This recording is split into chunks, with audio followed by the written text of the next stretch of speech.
We are, in fact, live. And I was thinking about this today. I've talked about this before. You ever like watch something like, I can't watch a band without wanting to go up and play. That's just impossible for me.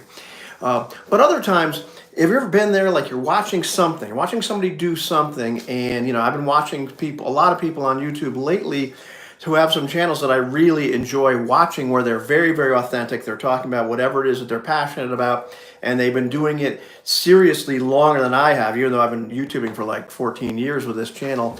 And I think to myself, man, like I want to be doing that. That would be awesome to be able to do something like that full time, paid for blathering. Or you get the idea. And whatever it happens to be, you see somebody doing in life and you're like almost like, hey coach, send me in. And then you realize, oh wait a minute, I'm the coach. Nobody else is going to send me in.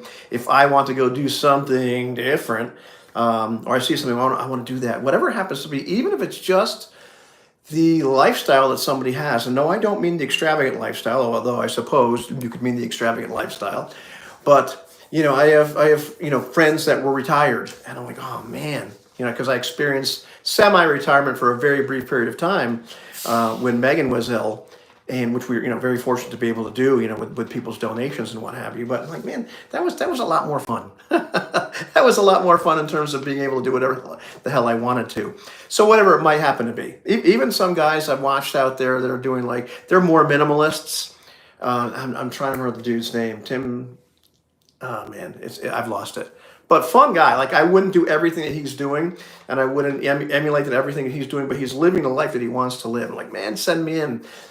But well, I'm the guy that's got to send me in. And well, what about the confidence thing? So you allow me to swig the delicious Diet Coke. You can, I suppose. Well, this is how it doesn't work. I'll tell you how it doesn't work. You cannot think yourself into a new way of acting. You've got to act yourself into a new way of thinking. This is something that a good friend of mine says very often. And, it would be great if you or I could watch a couple of inspirational YouTube videos, listen to a couple of podcasts, and somebody tells us, hey, well, you need to be confident. Don't have any doubts, just be confident, go ahead, go full steam and do it. And if there was just a switch that we could turn to make us confident, that would be awesome. Trust me, I would prefer that. However, that's not how it works. We can't think ourselves into a new way of acting. We have to act ourselves into a new way of thinking. And as I was pondering this today, I realized it's very much like recovery, specifically like the second step in recovery. And the focus of that step really is on this idea that we slowly start to believe that we can do something different and change our lives. And in the beginning, it's essentially watching other people. You show up there, or you start some kind of journey where you're trying to go after something, and you start to see other people that are doing what you want to do, and they're successful at it. They've managed to maintain a long time of recovery, or they've managed to start to put together something that you would like to. If the person has this YouTube channel that's bringing in money, or they're playing music all the time, whether it's full-time or just part-time like me, they're doing something that you're like, man, I wish I was doing that. And you start to slowly live off of their accomplishments. You start to believe a little by little that, well, if they could do it, especially if they kind of tell you their story, well, how did I get here? Especially if they had to do an awful lot of work to get where they're going, and they share their own, not just the work, but they share their own doubts, they share their own fears, they share their failures, all the things, the ways in which they question themselves, the whole 9 yards. And maybe even if they share the events that led them to wanting to make that change. There's something very powerful in that identification process. And so we start to slowly come to believe that maybe I could do this thing too, whatever it happens to be. And so we start to develop a tiny smidgen of confidence. It's not an awful lot of confidence, but it's some. And then as time goes on, we start to produce our own evidence if we start acting on whatever it is we want to do. When I want to start playing music a lot again, and I mean a lot, I really started plugging at it. And I started building up evidence that, hey, I'm still really good at this. I can make, handle this kind of schedule. I started to end up playing with a bunch of different bands, getting confident again in my ability to learn music very fast. In fact, I've improved at that because of all the demands, and that has helped dramatically in terms of my, not only just my ability to do it, but I started to develop confidence as, hey, this is a thing that I can really do. And I started bringing in income, and then it started to become rather substantial income to a certain extent. It's, not paying the bills, but it's paying them, sort of paying them, it's helping pay them. There was a similar thing that happened in recovery where all of a sudden it's like, well, hey, I'm actually, staying clean, and I'm actually changing my life in a lot of other ways, and I'm acting differently, and I'm starting to slowly put the pieces together, and I'm able to handle life without, any kind of crutch or any kind of numbing. And not only that, but I'm starting to be able to handle things psychologically anyway, with or without some kind of substance, because there's a lot of healing that's involved with that. And you start to build up your own evidence. I built up my own evidence in terms of weight loss and fitness, because even though I'm not doing it right now, I've done it in the past. It's like, well, I know I can do that because I've done that before. And slowly by acting, not as if, I hate to, it's not exactly as if, it's acting, going towards whatever it is you want to do, despite being afraid, despite being, overthinking it, all that kind of stuff, just saying, well, the hell with it, I'm going to do this anyway, even if it's not going to be perfect. We start to develop our own evidence, and then we start to become more confident based upon the evidence that we create ourselves. And sure, definitely we have failures. We have times where it's not so awesome. Or I've played gigs where I'm like, man, that really sucked. I really kind of blew that one, or I just wasn't quite there. And I'll beat myself up, but I'll have other people give me feedback as well. And, very often the feedback that other people give me is much better than the feedback, I've given myself. And also, we can take these experiences as learning lessons. It's like, okay, we try, I, in my life, have tried different things, as I'm pursuing the goals I have pursued, and I've built, that's been trial and error. I've made those mistakes and realized, okay, well, I don't want to do that again. And I could list a whole bunch of mistakes I made in recovery, not so much in terms of like, oops, I, used drugs or alcohol again, but more like, I handled other parts of my life, and I wasn't happy with the way I did it. I wasn't happy with the way, I behaved, or the way that I felt, or the situations I got myself into, all that sort of stuff. But, it all required acting. It all required me doing something and slowly building up the confidence, because I had my own experience. But I could still look back at the experience that other people had, and I could still, I got to the point where I could talk to the people that were doing more than I was doing, and, ask them, well, how are you doing that? And, do you have any kind of suggestions? And, very often in whatever goal it's been, if I get past my fear of talking to the other person, of having those conversations where it seems uncomfortable, even conversations about like RPG concepts, where I'm like, you know what, I think I might be wrong about this. Tell me, like, or what's your perspective on this particular thing? Am I missing something here? And having those conversations just with people that have thought more about it than I have, whatever happens to be, if I don't cut myself off from those avenues, if I don't cut myself off from those resources, then I'm able to learn more. But once again, I'm doing the thing. I'm, acting my way into a new way of living. I'm acting my way into a new way of thinking as well, because then all of a sudden, like, I can become much more confident. I can start to understand the subject better, all that sort of thing. But it requires, going on, I hate to even say on faith, going on hope for a little while, that, okay, let me just, blunder through this because I really want what's on the other side, whether it's a greater understanding of RPGs, whether I want to, have a better ability to play, or to play more gigs, or to lose more weight, or to learn this different subject, or to completely change my life and, have a career here online, whatever it happens to be. And so I'm definitely at that point. And I'm not sure what point you're at, which I'd love to hear what point you're at.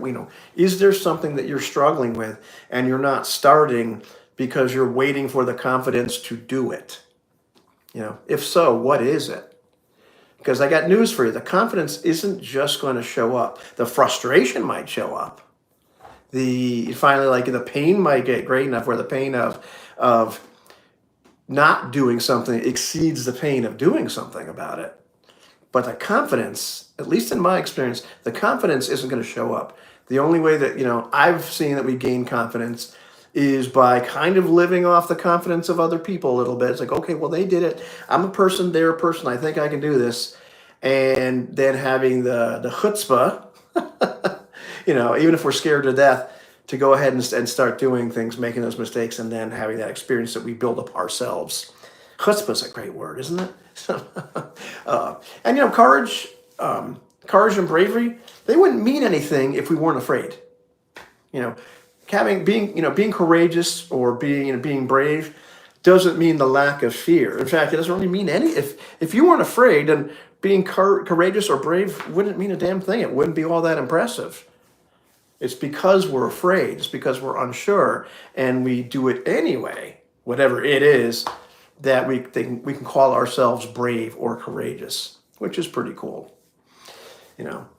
So what am I doing today? Well, I was supposed to have a gig, but I don't have a gig today because the band that I was going to do sound for canceled. So I actually get to stay home tonight and do some practicing for a gig I have tomorrow where the guy threw a whole bunch of tunes at me, which is fine because even though I was a little bummed out, it's like, well, I've gone for the confidence now that I can do this. For a while, just like always, when I have a whole bunch of songs, especially if I completely don't know them, I was not a huge Fish fan.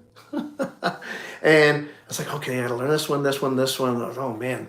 And so I have to actually listen to them in my car a little bit and play through them. And that's like, okay, yeah, I know how to do this. If I just stayed paralyzed and didn't do anything because oh, man, I'm not going to be able to learn these, wouldn't have learned them. I'll be honest with you, when I got the list a week ago, for a while, I was like, oh, man, I don't think I'd be able to learn these. This one, I'm pretty sure I'm not going to be able to. And now I know it. Because I plugged through anyway, despite being, despite being a little, I wasn't scared. I was just being a little negative, being a little unconfident. That I was going to be able to pull it off, despite the fact that I've done this thing like a million times. It's amazing, that conditioning that we have from our past. Like I've got a lot of conditioning from my past, excuse me, that I wasn't any good at anything. My parents let me know they were disappointed in me. I don't think they meant to, but they certainly let me know they were disappointed in me in various ways. And teachers were disappointed in me because I was really smart and I was supposed to be able to do everything. And when I didn't do a thing, they were very disappointed. And the children, well, they just thought I was weird. But like constantly got these messages that I wasn't good at things. And so that specter of being unconfident. Is there a better word for that? There's a word I'm looking for. I can't do it. There's that specter of that mindset still haunts me, even though I've had plenty of experience doing the things which I know damn well I can do now. So it's funny how those things still show up and we still have to struggle with those. If you struggle with those too, well, congratulations, you're normal. You're not, and not only that, but you're not the only one.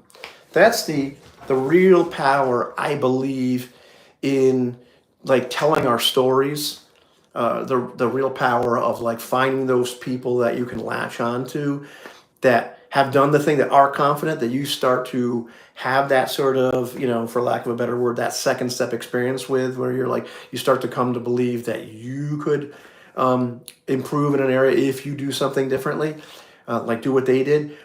It's not just that they're sharing their success, but they're sharing their lack of confidence in the beginning. They're sharing their struggles, a lot of the struggles being in their own head. And so there's a huge amount of power in that identification, because it's very easy to get in our own heads, take ourselves way too seriously, and decide that we're the only one. Everybody else can do these things. Everybody else is confident, and I'm not. And that's a lie we tell ourselves. And it's a lie that like we can very often as human beings like make ourselves feel very alone, even in a crowd, and become convinced that there's something wrong with us and most other people. have got it, as I've talked about in the past. So these are things that, at least it's been my experience, you have to, or at least I have to, continually struggle with and self-correct the internal narrative to get all psychological on you. Because that other voice, that voice, I don't think disappears entirely. What I have noticed is I have another voice that's come in, that's able to say, well, that's not true. This isn't the case. You're actually able to do these things. I understand your concern, but it's not the case. Because there can be that very negative voice in my head that's a critic, but there can be that other really small voice that it's beating up. So I can I've learned to have that third voice, if you will, come in and say, hey, wait a minute, this isn't the case, and stop beating a little kid up. He's fine. So yeah, you got to do the thing. If you just absolutely cannot think your way into a new way of acting, into a new way of life. You have to act your way into a new way of thinking. I wish there was a switch that I could. Wait, let's see. Can the little needle do it? Wish I could just push this button right here. If this was plugged in, it would turn blue. Wish there was just a switch I could hit. Aha! Now I'm confident. Now I can handle life. Now I can take it on. It doesn't exist, man. We just have to kind of push through and do these things that we're afraid of, but that we really want. And then, the confidence starts to show up. There are parts of my life where I'm absolutely 100% confident in my ability to do things, but I've done them for a long time. And when I make a mistake, I'm like, oh well, not a big deal. Keep plugging. You know what I mean? Anyway, hopefully this was helpful to somebody. And yeah, that's it. I think I'm going to stop talking now. How do you turn this thing off again?